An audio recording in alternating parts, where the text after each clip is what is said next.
The first survey stake went into the ground at 9:17 on a cold Tuesday morning. By noon, 3 men in orange vests had stopped working. My youngest brother was calling me a liar, and a lawyer I had trusted since childhood was driving toward the farm fast enough to throw gravel across the county road. The surveyor, Daniel Reed, stood beside a narrow trench where the rain had washed away a century of soil. He brushed the mud from a rectangular block of granite and read the carved words twice before looking at me. "Mrs. Hale," he said. "This isn't a fence marker," the stone said Belware. Main Street, 1891. Main Street ran directly beneath my grandmother's cornfield. By sunset, ground radar had found the straight lines of 6 buried roads, 31 stone foundations, an old rail platform, and a brick chamber almost 12 feet below the ruined barn. The farm my family had valued at $62,000 was not simply sitting on forgotten buildings. According to the first map Daniel pulled from the county archive, it occupied the legal center of a town that had disappeared without ever being properly dissolved. What none of us understood that day was why my grandmother had left the farm only to me. We did not know why our family lawyer had tried so hard to make me sell it within 30 days. And we certainly did not know that, for more than 20 years, money belonging to that buried town had been moving through an account bearing my dead great-grandmother's name. I only knew that when I called Attorney Elliot Vane and told him what the surveyors had found. He did not sound surprised. He was silent for 4 seconds.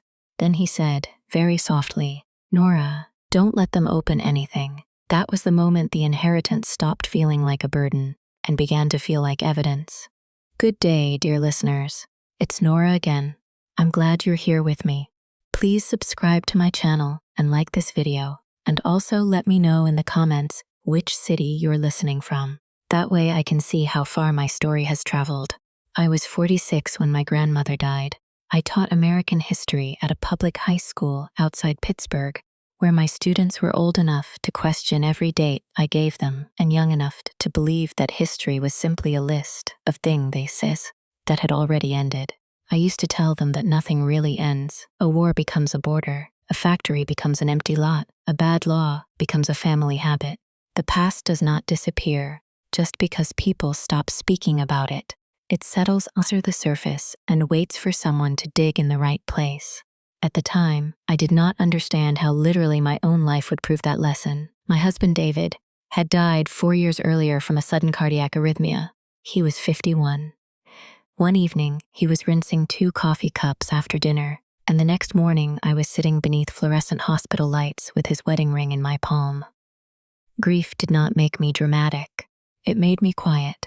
I went back to school after 6 weeks, kept the little brick house we had nearly paid off, and learned how to live inside plans that now had only one person in them. My grandmother, Evelyn Mercer, understood that kind of quiet. She had been widowed for 19 years and lived alone on Briar Farm, 70 miles north of the city. The property had once been productive, but by the time I was a child, the western field flooded each spring, the barn leaned toward the creek, and blackberry vines had claimed most of the orchard. Still, Grandmother Evelyn refused to leave. I drove up twice a month with groceries, library books, and whatever repair I could manage. I replaced storm window latches. I sorted her medications. I labeled freezer containers in large handwriting. Sometimes we sat on the porch without talking while evening gathered in the low places between the hills. My brothers and sister visited on holidays, though usually not for long. Mark, the oldest, owned 2 car dealerships and treated every conversation as a negotiation. Peter managed a regional gym chain and had a talent for turning other people's difficulties into motivational speeches. My younger sister, Claire, sold real estate in Ohio and was the warmest of them, but she avoided conflict so thoroughly that she often helped the person creating it. They loved our grandmother in the way busy adults sometimes love an elderly relative, from a distance, with reliable birthday flowers and occasional guilt. I do not say that to make myself look kinder. I had my flaws. I could be rigid. I remembered careless remarks long after the speaker had forgotten them. Years in a classroom had taught me to notice who had done the reading, and sometimes I carried that judgment into my family. But I knew Grandmother Evelyn's routines. I knew which floorboard near the pantry complained in damp weather. I knew she hid emergency cash in an empty oatmeal tin, hated lavender soap, and read the county newspaper from the obituaries backward. I also knew she kept an old brass key on a black ribbon inside her sewing basket. Once, about a year before she died, I asked what it opened. "Something that may no longer exist," she said. I thought she meant an old lock. Her funeral was held on a gray April morning. Afterward, we gathered in Elliot Vane's office for the reading of her will. His firm occupied the second floor of a restored bank building in Ashford, all dark wood, framed maps, and quiet carpets. The Vane family had handled Mercer papers for 3 generations. Elliot himself had prepared my grandmother's power of attorney and filed the probate documents after her death. He was in his late 50s, silver-haired, measured, and unfailingly courteous. He wore kindness the way some men wear an expensive watch, visibly and with awareness of its value. The will was simple. Mark, Peter, and Claire each received money from a certificate of deposit. I received Briar Farm, including all structures, appurtenances, rights, records, and obligations attached thereto. Mark laughed before Elliot finished the sentence. She gave Nora the haunted mud pit. Peter leaned toward me and whispered, "Maybe there's oil under the outhouse." Claire gave me an apologetic smile, then asked Elliot whether the property could be sold before the roof collapsed. I had expected nothing, so I was not disappointed. The farm carried back taxes, insurance costs, and repairs beyond my savings. Its farmhouse smelled of plaster dust and old apples. The barn was unsafe. A local appraiser had estimated the property at between $55,000 and $70,000 because only 27 of its recorded 94 acres were considered usable. Elliot folded his hands over the will. "Fortunately, there may be a painless solution," he said. A company called Grayline Resources had offered $62,000 in cash. They wanted several neighboring parcels for environmental reclamation and aggregate testing. Elliot had already prepared a letter of intent. If I signed that afternoon, Grayline would cover the delinquent taxes and closing costs. The offer seemed ordinary enough, but the speed bothered me. In history, haste is often where power hides.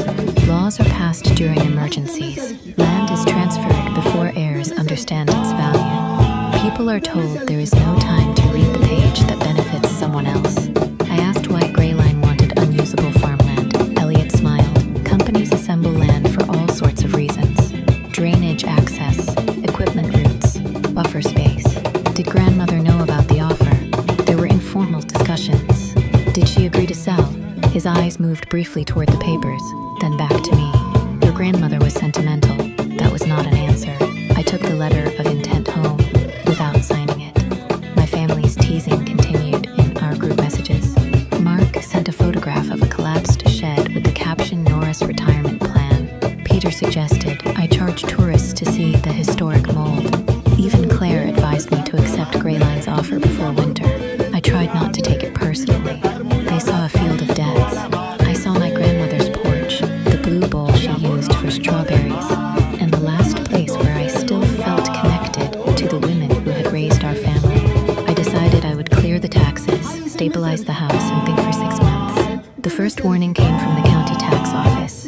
A clerk named Mrs. Bell told me the legal description on grandmother Evelyn's deed did not match the digital parcel map.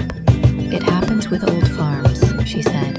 "Your deed follows monuments and roadbeds that aren't visible anymore." One boundary began at the northern lamppost of Bellwether Station. Another followed Mercer Street to the public square. There was no Bellwether Station on any modern map, and no Mercer Street within 12 miles. When I asked Elliot, he dismissed it as antique language. "The county converted thousands of these descriptions," he said. "You own the fenced area. That is what matters."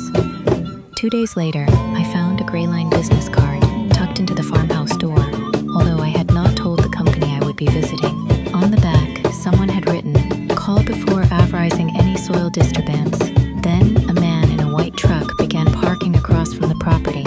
He never entered. He simply sat for 15 or 20 minutes and drove away. I noted the dates in the same black notebook I used for lesson planning. May 3, truck 4:20 p.m. May 6, call from block number, no message. May 8, rear kitchen window unlatched. May 9, Elliot asks whether I found question held my attention. The farmhouse contained generations of loose papers, seed invoices, church bulletins, ration books, warranty cards for appliances discarded before I was born. Why would a lawyer care?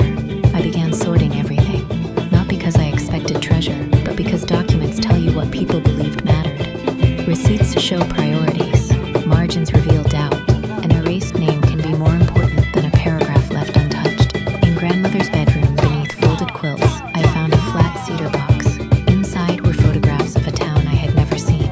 There was a brick schoolhouse, a narrow bank, a train platform, and rows of company homes built into the hillside. The back of one photograph read Bellwether's Day, 1919. In the crowd stood my great-grandmother, Ruth Mercer, at 26 years old. Another photograph showed Ruth beside three men in front of the same farmhouse I had inherited.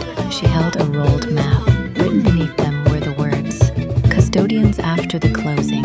The photograph had been torn along the right edge, removing a fifth person. I called the Ashford Historical Society. The volunteer who answered had heard the name Bellwether, but could find no town file. The state database listed it as an unincorporated industrial settlement, abandoned circa 1934. No population record, no dissolution order, no surviving municipal map. That evening, Elliot called again. His tone remained pleasant, but the questions had become more precise. "Have you decided about Grey Line?" "Not yet. The offer expires Friday. Then it expires." A pause. "Nora, you are a teacher, not a land manager. I would hate to see sentiment create a financial problem for you. Did my grandmother ever authorize your firm to negotiate with Grey Line?" I advised her on many matters. That wasn't my question. His voice cooled by a degree. "Be careful not to mistake old age for secrecy." Evelyn was confused near the end. I had seen my grandmother 3 days before her death. She beat me at gin rummy and corrected a date in a documentary about the New Deal. She had been physically frail, not confused. I wrote Elliot's exact words in my notebook. The next morning, I hired Daniel Reed to perform a full boundary survey. Daniel was not dramatic. He was a stocky man in his early 40s who wore the same brown cap in every photograph on his company website. He reviewed the deed, looked at the fence lines, and told me the survey might cost more than expected because the monuments were missing. "Do it properly," I said. History teachers repeat that phrase in 100 forms. Read the whole source, check who wrote it, find the original, do it properly. On the second day, Daniel's assistant found dressed stone beneath 6 inches of soil near the lower field. By the third, they had uncovered the bellwether marker. I stood beside it while wind moved through dead corn stalks with the dry sound of pages turning. Daniel showed me a scan on his tablet. Beneath the field, parallel anomalies formed a grid. Some were narrow, likely walls. Others were deep voids. A line of foundations continued beyond my fence into woods Grey Line had recently purchased. This was a town, he said, not a few farm buildings. A town. He had also located an iron boundary post almost half a mile beyond the modern fence. According to his preliminary work, my deed might include an additional 68 acres that the county had mistakenly absorbed into 3 neighboring parcels during digitization. One of those parcels belonged to Grey Line. I called Elliot because, at that point, I still believed the discrepancy might be corrected without conflict. When I told him about Bellwether, he warned me not to let the surveyors open anything. Then he claimed the buried structures could expose me to environmental liability and demanded a copy of Daniel's preliminary map. "Why?" I asked. "Because I'm trying to protect you." "From what?" "From turning a worthless inheritance into a lawsuit." 20 minutes after we ended the call, Daniel received an email from Elliot's office. It said the survey was unauthorized and might violate rights held by other interested parties. Daniel read it twice. "Who are the other interested parties?" I was hoping he could tell. He pointed toward the farmhouse. "Before we go any further, we need your own attorney." That afternoon, a spring storm rolled across the hills.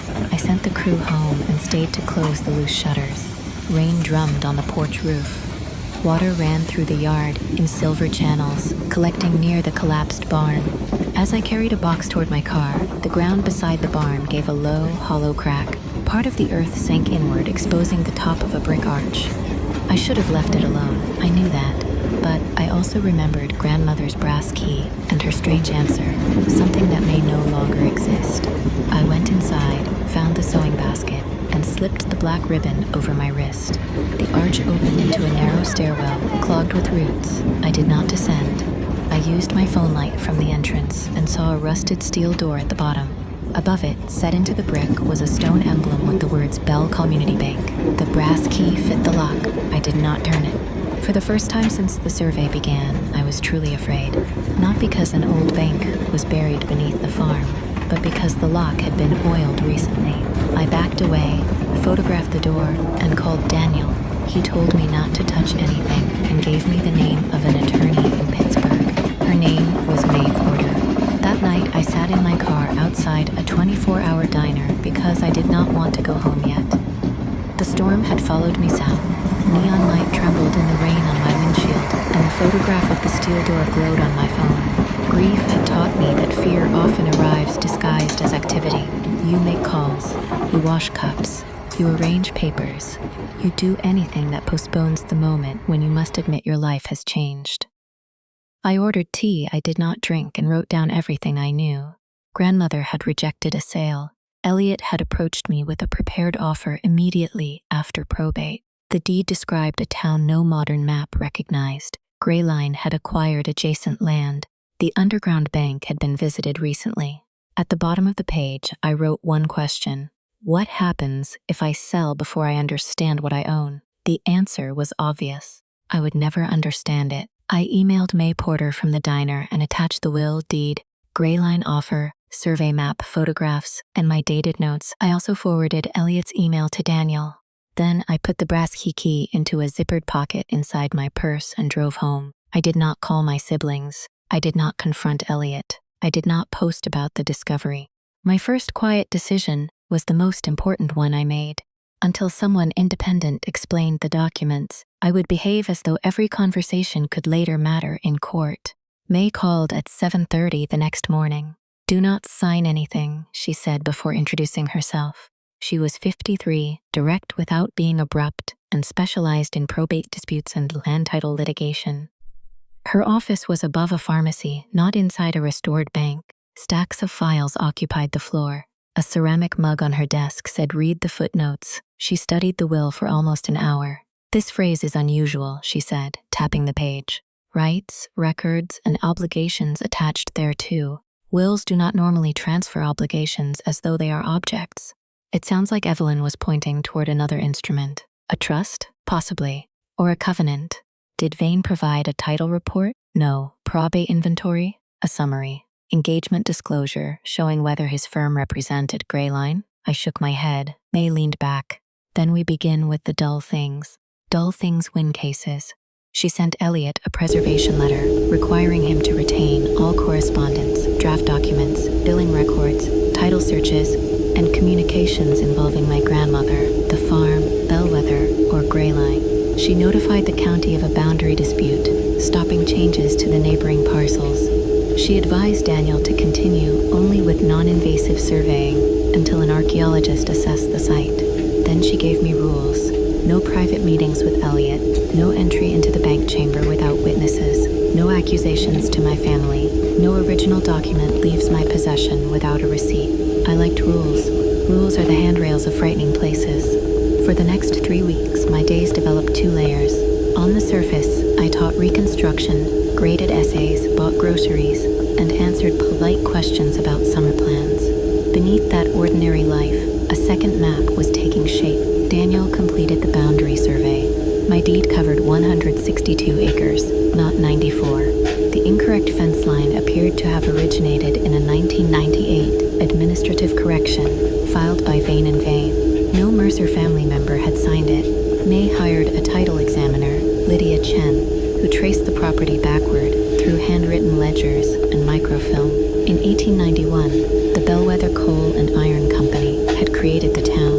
In 1927, after a series of deadly mine accidents, the company went bankrupt. Rather than let creditors seize the workers' homes, a group of residents purchased the surface land through something called the Bellwether Community Covenant. My great-grandmother Ruth was one of 5 custodians. The covenant was not a modern charitable trust, but it functioned similarly. The custodians held the common land, roadways, water rights, and mineral interests for the benefit of former bellwether households. If the town ceased operating, those interests were to remain intact until a majority of traceable household heirs voted to sell, or until the last custodian's successor transferred them to a public preservation entity. The farmhouse was designated as the custodial seat. That language in the will matters, May told me. Evelyn did not merely leave you a farm. She nominated you as successor custodian. Does that mean I own the town? No, and anyone telling you that you do is trying to simplify something dangerous. You may control certain decisions, but you also owe duties to people you haven't identified yet. That answer comforted me. I did not want to own a buried town. I wanted to understand why someone else was so eager to control it. The first concrete proof arrived from an electric utility. Lydia found a transmission easement crossing the northern acreage. The utility had paid annual fees for 20 years to the Bellwether Community account at Ashford Mutual Bank. The payments began at $12,000 and had risen to nearly $31,000. The listed correspondence address was Elliot Vane Office. Could he be holding it properly? I asked. He could, May said, but if so, he should have disclosed it during probate. We subpoenaed nothing then. We simply requested an accounting in my capacity as Evelyn's nominated successor. Elliot replied the same day. He denied that any active covenant existed and described the account as a historical bookkeeping remnant with no material balance. He also insisted that the 1998 boundary correction had merely reconciled conflicting maps. 2 hours later, Mark called me. "What are you doing?" he demanded. I was in my classroom, erasing a timeline from the whiteboard. You'll have to be specific.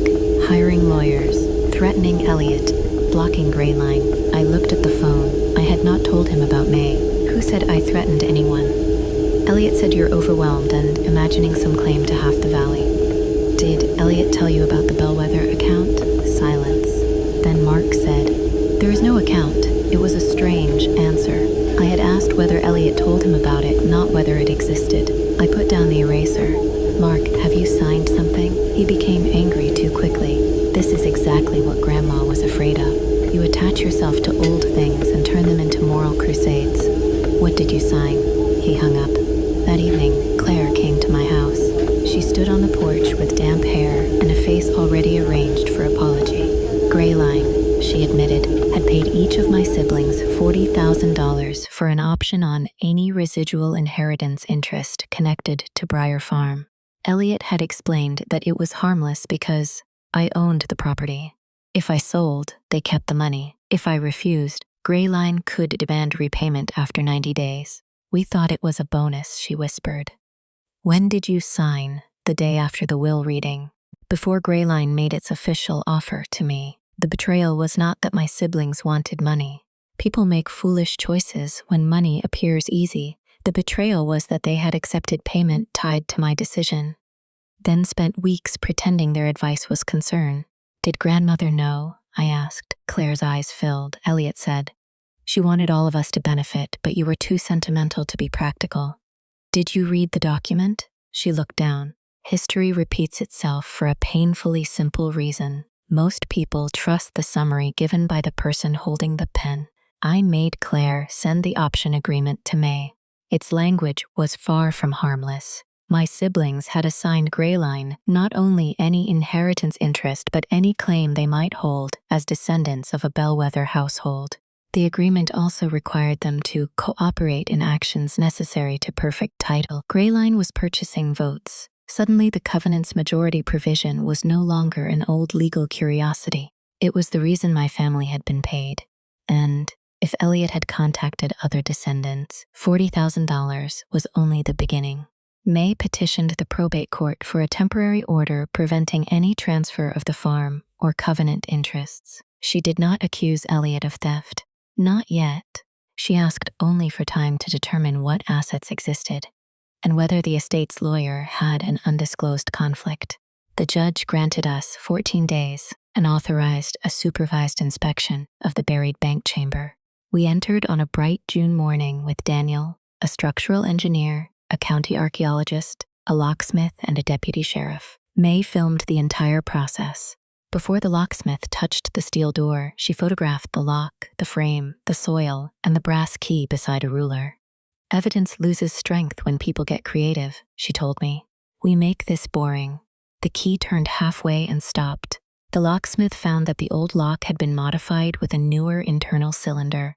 Someone had wanted the original key to appear useful without allowing it to open the door. He removed the cylinder under the deputy's observation.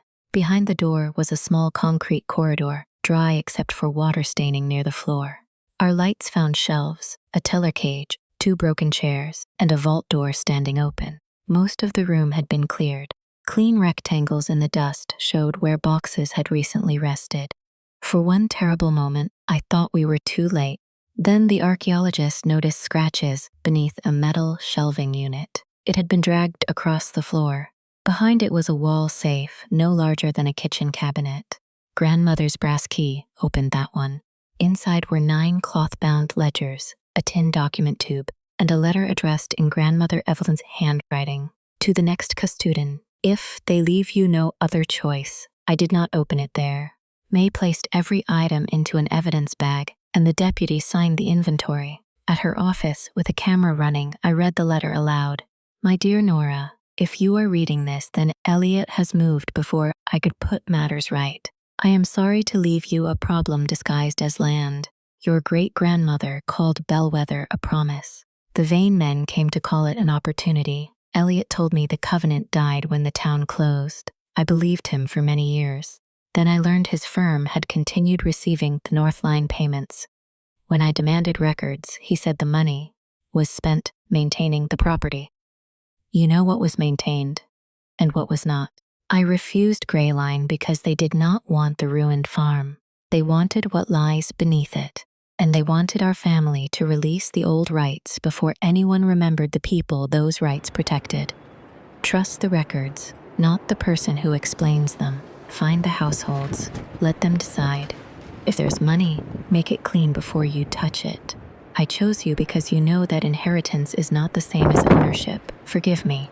Grandmother, I had cried at my husband's funeral, at my grandmother's funeral, and once in the canned goods aisle when I reached automatically for David's favorite soup. But the tears that came in May's office felt different. They were not only grief. They were the pain of discovering that someone had trusted me with a burden because she had been too frightened to carry it alone. May let me sit quietly, then opened the ledgers. They recorded every Bellwether household, every parcel, and every payment received by the Covenant from 1928 through 1998.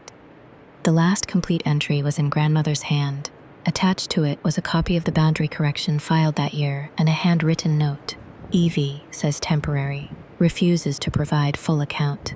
The document tube contained the original covenant and amendments, each bearing seals Lydia had found referenced but missing from county scans. One amendment stated that proceeds from mineral leasing could not be distributed until environmental risks were independently reviewed. Another prohibited any custodian, lawyer, or agent from acquiring dissent votes for a company they represented. Gray Line's agreements violated both. The strongest evidence, however, came from an object that seemed almost meaningless, a storage receipt dated 6 weeks before Grandmother's death. Elliot's office had paid a local excavation contractor to access Subsurface Archive Room B at Briar Farm. That was why the lock had been altered. Elliot had entered the old bank and removed boxes before probate. May obtained an emergency order requiring Vane and Vane to disclose their off-site record storage.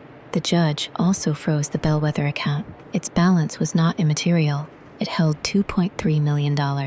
Bank records showed another $1.1 million had been transferred over 8 years into entities controlled by Elliot and his law partner, described as legal fees, research expenses, and custodial management.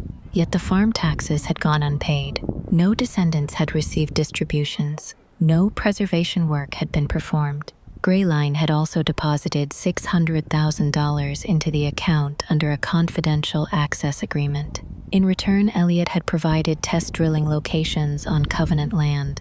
The test results explained his urgency. Deep beneath Bellwether was a formation of unusually pure limestone surrounding abandoned mine chambers. Greyline did not intend merely to quarry stone. Its internal plan proposed using the chambers for industrial compressed air energy storage after extracting the limestone. The project itself was legal in concept, but its engineers had identified serious groundwater and subsidence risks. Acquiring the old mineral rights and descendant approvals would reduce both the cost and the chance of public scrutiny. The town beneath my farm was valuable, but not in the fairy tale way my brothers imagined. There was no chest of gold under Main Street. Its value came from rights, access, and the power to say no. That is a quieter kind of wealth, and often a more dangerous one. Elliot responded exactly as May predicted. He did not threaten me openly. He expressed concern. First came an email describing the bank records as preliminary and easily misunderstood. Then a letter warned that aggressive litigation could consume the entire account. A retired judge who played golf with Mark called to suggest private mediation. 2 members of my school board received anonymous messages alleging that I was exploiting an archaeological discovery for personal gain. Finally, Elliot called my mobile phone from his private number. "Nora," he said, "this has gone farther than Evelyn ever intended." I was sitting at my kitchen table. May had told me that Pennsylvania required consent from all parties for many private recordings, so I did not secretly record him. I put the phone on speaker with May present and stated clearly that she was listening. His warmth disappeared for a moment, then returned. "Of course," he said. "I welcome professionalism." He offered a settlement. Greyline would withdraw its claim to the disputed acreage. My siblings could keep their $40,000. I would receive the farm free of taxes plus $750,000. In exchange, I would resign as custodian, surrender the original records, and agree that the covenant had terminated in 1934. "And the Bellwether descendants?" I asked. "Most cannot be found. That isn't the same as not existing. You cannot rescue dead people." May looked at me but said nothing. "No," I replied, "but I can stop living people from using their silence as a signature." Elliot sighed, almost sadly. "You are making this personal. You took records from my property 6 weeks before my grandmother died, for preservation, then preserved them for the court." After the call, I wrote the time, duration, participants, and exact offer in my notebook. May sent him an email memorializing the conversation. Pressure also came from my family. Peter blamed me for the repayment notices Greyline had sent. Mark said I was risking everyone's finances to prove I was grandmother's favorite. Claire tried to apologize repeatedly, but I was not ready to comfort her. I did not argue. I sent each of them the same message: please retain independent counsel. Do not delete communications with Elliot or Greyline. I will not discuss the case privately. The point of no return came during discovery. Under court order, Vane & Vane produced 37 boxes from a climate-controlled storage unit, several bore labels matching the clean rectangles we had seen in the underground bank. Inside were descendant lists, title opinions, utility statements, and letters my grandmother had written demanding an accounting. Elliot had marked some of her letters with instructions to his staff. Delay, healthy aligning. An email to Greyline's chief development officer was worse. Probate should create a narrow acquisition window. The teacher inherits the custodial parcel, but lacks liquidity. Siblings are commercially reasonable and can assist with pressure. Secure releases before survey or historical review. The teacher, he had reduced me to a line in a strategy memo. My grief, my salary, my family's impatience, and the farm's decay were not unfortunate circumstances. They were parts of his acquisition plan. When Mark saw that email, he drove to my house. He arrived after dark, carrying the printed page as though it had burned his hand. Claire and Peter were with him. May had advised me not to meet Elliot alone, but my siblings were not adverse parties yet, so I let them into the kitchen. It was the same kitchen where David and I had once planned vacations we never took. I made coffee because ordinary actions can keep a hard conversation from becoming cruel. Mark did not sit. "Elliot says the email is privileged and taken out of context. Do you believe him?" "I don't know what I believe." "Then start with what you signed." Peter paced near the window. If we cooperate with your lawyer, Greyline sues us, maybe you can pay them back. There it was, not an apology, a transfer of responsibility. I placed 4 copies of the option agreement on the table. I did not receive your $40,000. I did not tell you to sign. I will support a legal challenge to these contracts because I believe Greyline misrepresented them, but I will not purchase your forgiveness. Claire began crying. Mark stared at the floor. Peter said, Grandma left you everything that matters. No, she left me the work. The room went silent. I told them what the covenant required. We had identified 214 living descendants from 76 bellwether households. Some were retired miners' grandchildren. Some lived across the country and knew nothing of the town. The account belonged to the covenant, not to me. Any settlement had to protect them and address environmental risk. So you're really going to give strangers a say over our land? Mark asked. It was never only our land. He flinched, and I realized that was the lesson none of us had wanted. Our grandmother had not chosen a favorite, she had chosen a custodian. Before they left, Claire placed a flash drive on the table. It contained every email Elliot and Greyline had sent her, including one asking to use her real estate credentials to prepare artificially low comparable sales for the farm. Mark produced text messages in which Elliot promised Greyline would make the family whole once I signed. Peter, slower to accept what had happened, returned 2 days later with notes from a private meeting at Elliot's office. Their cooperation did not erase the betrayal, but it turned regret into evidence. That mattered more. The case reached a 3-day evidentiary hearing in county court that autumn.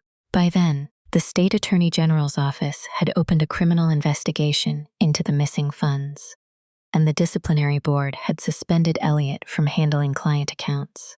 Our civil case focused on the covenant, the land transfers, and whether I could be confirmed as successor custodian. Elliot entered the courtroom in a navy suit, composed and polite. Men like him rarely look dangerous in public. That is part of how they survive. He greeted courthouse staff by name and carried a leather binder thin enough to suggest the truth required little explanation. May's table was covered with labeled files. She built the case like a careful lesson, one primary source at a time. Daniel testified about the original monuments and the unauthorized 1998 boundary correction. Lydia traced the chain of title from Bellwether's founding through the covenant. The utilities records custodian verified 22 years of payments. The bank's compliance officer explained the transfers into vein-controlled entities. The excavation contractor identified Elliot as the person who ordered access to the underground archive. Then Greyline's former project analyst testified under immunity. She said, Elliot had assured company executives that the Mercer heirs could be controlled before any archaeological designation complicated development. Greyline paid him to assemble releases, not to perform neutral legal work. Its engineers knew the buried structures could extend across the project area, but the company omitted them from an early environmental presentation. Elliot's lawyer tried to frame everything as aggressive but lawful representation. When Elliot took the stand, he said, Grandmother Evelyn had authorized broad fees and asked him to protect the property from fragmented heir claims. He described the removed archive boxes as documents rescued from moisture. He claimed the option agreements were an efficient way to clarify ownership. May did not raise her voice. She showed him Grandmother's first accounting demand. Did you answer this letter? My staff would have handled routine correspondence. She showed him the second. Did you answer this one? I don't recall. Then the third, marked delay, EM, health adelining. Is that your handwriting? He adjusted his glasses. It appears to be. May moved to the storage receipt. You testified that you entered the archive to protect documents from moisture. Why did your contractor install a modern cylinder that prevented Mrs. Hale's original key from opening the outer door? Security. Security from whom? Trespassers. You did not notify the property owner. Evelyn's health was poor. You did not notify her agent. Under power of attorney, he looked toward the judge. There were complicated family circumstances. May placed the Greyline email on the screen. Probate should create a narrow acquisition window. The teacher inherits the custodial parcel but lacks liquidity. Were those the complicated family circumstances? For the first time, Elliot's control slipped, not dramatically. His lower lip tightened, and he reached for water without drinking it. That communication has been stripped of legal context. What legal context makes a client an acquisition window? His lawyer objected. The judge overruled. May continued. You advised Evelyn Mercer as her lawyer. Yes, you negotiated with Grayline concerning her land. At times, you did not disclose that negotiation to the probate beneficiaries. It was confidential. You offered the property to Mrs. Hale at a valuation based on 27 usable acres. That was the appraisal, while possessing records showing the deed contained 162 acres. The boundaries were disputed. Boundaries your firm altered in 1998 without the owner's signature. Each answer narrowed the space around him. That was the satisfying part, not a confession, not a shouted accusation, but the slow removal of every place his story could hide. On the final afternoon, May called me. I testified about my grandmother's mental clarity, the will reading, Elliot's prepared offer, and the discovery of the bank. His lawyer suggested I had become obsessed with Bellwether because I was lonely after my husband's death. Isn't it true, he asked, that this project gave you a sense of importance? The question hurt because it contained just enough human truth to be cruel. The investigation had given my lonely days a purpose, but purpose and dishonesty are not the same thing. It gave me responsibility, I said. Importance is what Mr. Vane tried to sell my family. He asked whether I expected to become wealthy. No, you control land appraised by Grayline at more than $12 million. I am asking the court to confirm a covenant that prevents me from selling it for myself. He had no useful question. After that, 6 weeks later, the judge issued a 94-page decision. The Bellwether Community Covenant remained valid. The 1998 boundary correction was void. The disputed acreage returned to the covenant map. Grayline's descendant options were rescinded because they had been obtained through material omissions and conflicted representation. My siblings kept no windfall, but neither did they owe $40,000. Grayline was ordered to absorb the loss. Elliot was removed from every fiduciary role and ordered to disgorge his fees. Vane and its insurer were held jointly responsible for restoring $1.1 million plus interest to the Bellwether account. The court confirmed me as interim successor custodian supervised for 18 months, while descendants organized a permanent governing board. The criminal case continued separately. Elliot later pleaded guilty to theft from entrusted funds and fraudulent record alteration. He lost his law license and received a prison sentence that was serious but not theatrical. Grayline paid civil penalties, abandoned its development plan, and funded independent groundwater monitoring as part of a settlement with the state. The full financial resolution took nearly 2 years. After legal fees and restoration costs, the covenant held a little over $3 million. No one became fabulously rich. The descendants voted to reserve most of the money for site stabilization, environmental testing, and a modest distribution to verified households. They transferred the central town site to a nonprofit preservation trust, exactly as the covenant allowed. I voted once, like every other household representative. The first time the Bellwether descendants met, we used the high school gym in Ashford. More than 100 people came. Some carried photographs that matched faces in grandmother's ledgers. An 82-year-old man named Samuel Price brought his mother's lunch pail from the Bellwether school. A woman from Arizona had a quilt sewn with the same street names carved into our survey markers. They were not strangers after that. My relationship with my siblings healed unevenly, which is how real healing usually happens. Claire returned the $40,000 before the court voided her agreement. She helped trace descendants and later served on the preservation board. Mark apologized only once, but it was a real apology, no explanation attached. Peter needed more time. For almost a year, he spoke about the case as something that had happened to him. Eventually, he came to the farm with work gloves and spent 3 weekends repairing the porch. We did not become a perfect family. We became a more honest one. I kept teaching. That surprised people who assumed a valuable land settlement should transform my life. But the money was never mine in the way they imagined, and I did not want a new identity built from the same misunderstanding that caused the trouble. The farmhouse was made safe with a preservation grant and my own savings. I moved there after retiring from full-time teaching, though I continued leading 2 local history seminars each semester.